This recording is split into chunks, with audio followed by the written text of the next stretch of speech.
Fi'n cydweithio gyda menter gorllewin Sir Gar, sydd yn cynnal cystadleuaeth ffotograffiaeth wrthosol. Os diddordeb ydych chi'n tynnu lluniau?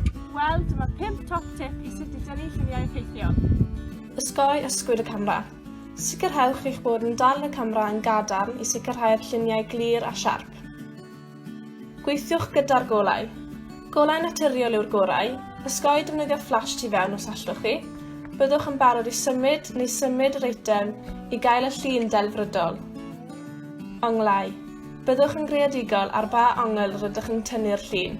Dyma'r cyfle i chi i edrych ar yr eitem mewn ffordd wahanol. Syml. Weithiau, mae lluniau sy'n cynnwys 1 neu 2 elfen yn unig llawer fwy effeithiol nag llun brysur.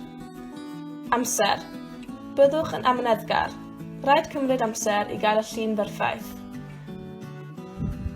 Mwyn ymgeisio, anfonwch eich lluniau i dudalen Facebook Menter Gorllewin Sir Gar.